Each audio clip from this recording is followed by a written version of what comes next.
Tonight on KGW News, a Portland woman confronts a driver and passenger after they smash a huge hole into her home, then take off. Plus, it shouldn't have to be said, but don't spit on your bus driver. Such outrageous behavior is not acceptable. How Trimet's trying to stop the disgusting act and other problems on transit. But first, a busy week for rescuers on Mount Hood. Why climbers keep running into trouble. That's kind of like a recipe for rescues. Your news starts now. 3 rescues in 5 days. That has been the reality for first responders during a busy climbing week on Mount Hood. Thank you for joining us. I'm Laurel Porter. The latest rescue was a complicated mission to pull a climber out of a very dangerous spot. Alma McCarty's in the newsroom with more on the rescues and the tricky conditions on the mountain right now. Alma? Portland Mountain Rescue volunteers say this time of year, even on a clear, sunny day, conditions on the mountain are severe and unforgiving. Last night's complicated rescue required about 30 people to save the climber, who was seriously hurt from his fall. Late Wednesday afternoon, a climber and 2 friends started for the summit of Mount Hood. On the descent, the surface of the steep Hogsback snow ridge was a sheet of ice. Rescuers said the climber tried to snowboard down, but slid out of control, falling into an open fumarole a few hundred feet below. Basically what they are is they're fissures in the rock and volcanoes where warm toxic gases are emitted from inside the volcano. Paige Bacher with Portland Mountain Rescue explains on Mount Hood, the fumaroles are especially hazardous. The unfortunate thing about the 2 fumaroles that are on the south side of Mount Hood is that they are both located in fall lines of the most popular climbing routes on the south side. And so if you do take a slip in the wrong place, you can fall directly into them. First responders say the climber, identified as George Stevens from Idaho, was seriously injured and unable to get out. They said he remained in the cavity, breathing the toxic gases for almost 8 hours before rescuers could reach him. Bacher was on one of the teams that aided in the rescue. They have to use a special rope system that was pioneered by Portland Mountain Rescue to extract him from the fumarole. We had to move him to a more structurally supportive stretcher to rig up another set of rope systems to then bring them all the way down back to the top of the Palmer ski lift to load them in the snowcat.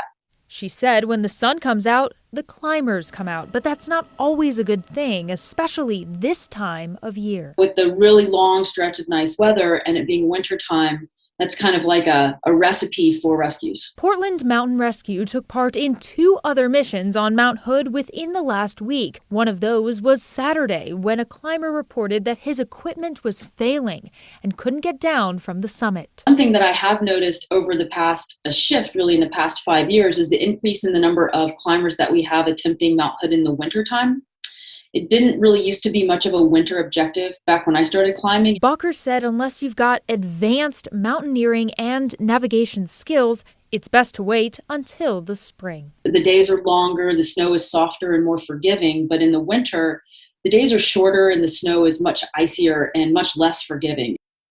Stevens, the climber from last night, was taken from the top of the Palmer ski lift down to the Timberline Lodge parking lot by Snowcat. That's where an ambulance was waiting.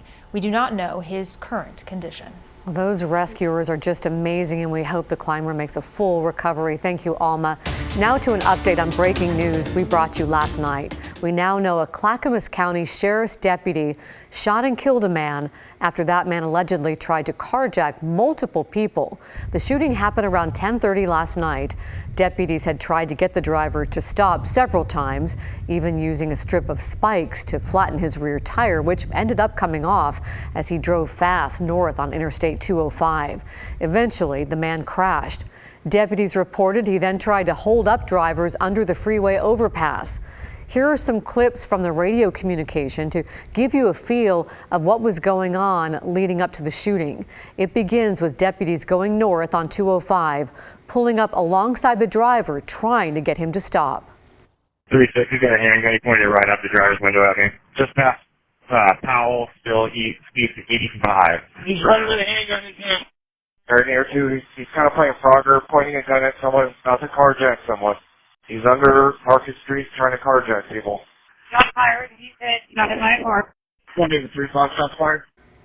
We don't know what happened that prompted the shooting there at the end, but a deputy did shoot and kill him. We also do not know the name of the man who died or what initially prompted the chase.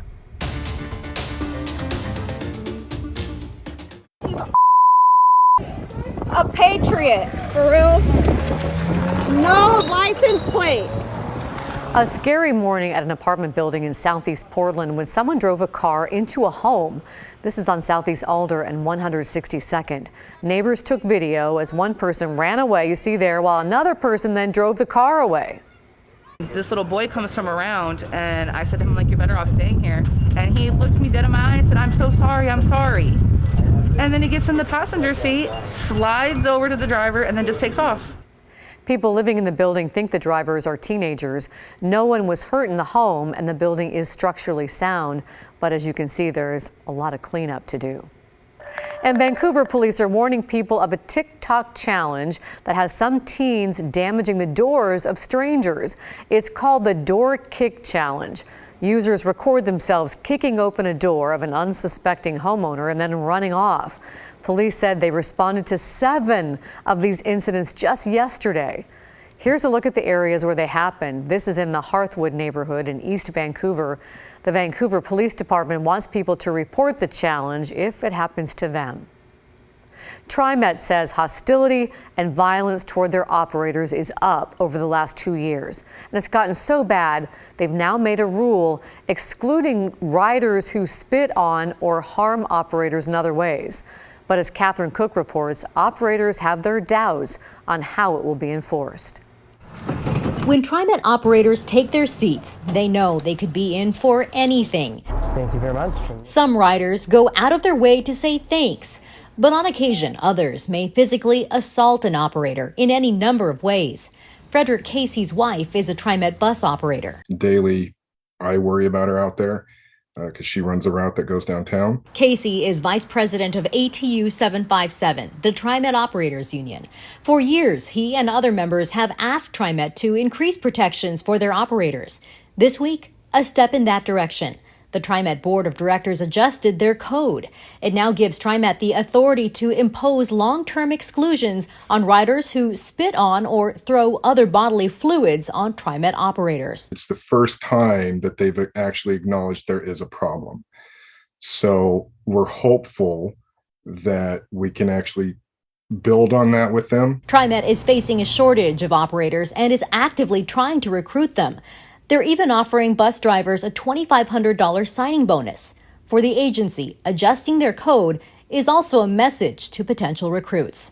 It does show that we are supporting our frontline staff and will hold people accountable if they do this. Why wait till 2022 to pass an ordinance like this? It's always been a violation of Trimet code, but by calling it out, our operators and frontline staff can see that.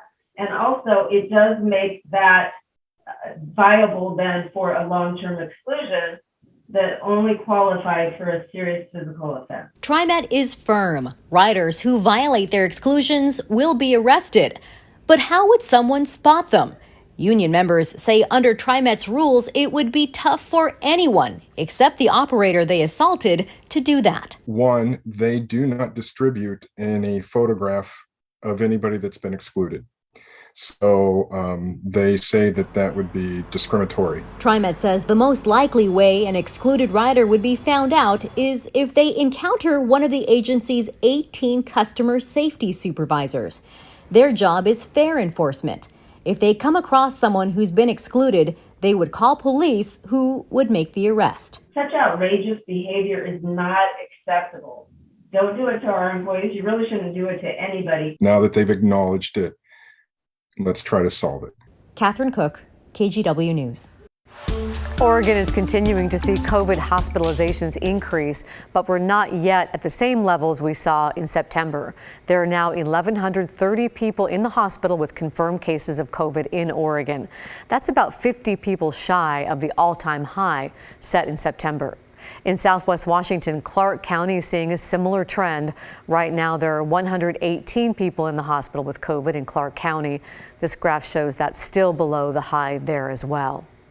Trailblazer star CJ McCollum is helping fight back against vaccine misinformation. In a video posted to his Twitter and Instagram, McCollum explained why he got vaccinated and urged others to get information from credible sources and do the right thing. I got vaccinated because I felt like it was the right thing to do for myself and my family. You know, for me, the normalcy of being comfortable around my grandmother, you know, being able to be comfortable around my father, my mother, the family gatherings, you know, the Sunday dinners, you know, those are the things that I really miss. You know, COVID isn't going anywhere. You know, you should do your research, you should do those things, but once you have the right information, I think it only makes sense to act on it and do the right thing. McCollum is also president of the National Basketball Players Association. Today at a Yamhill County Commissioners meeting, COVID response was the big topic. Commissioners voted unanimously to approve a letter allowing the county's public health department to renew its accreditation. The vote followed a long discussion about COVID information the department has online. Commissioner Mary Sterrett threatened to hold up that letter if changes weren't made to the website. Sterrett has a documented history of supporting misinformation about COVID vaccines and treatments. Today, Health Administrator Dr. Lindsay Manfrin went through changes made on the website about COVID regarding prevention and in-home care. They were made in response to concerns of Sterrett and others at a recent meeting. But Dr. Manfrin said no to misinformation, calling it a liability to public health. And I think the other piece is, where do we stop? Who decides what unauthorized or unapproved treatments go on our webpage? The discussion of vaccines got the biggest debate, with Sterrett lobbying for removing safe and effective from the description of COVID vaccines.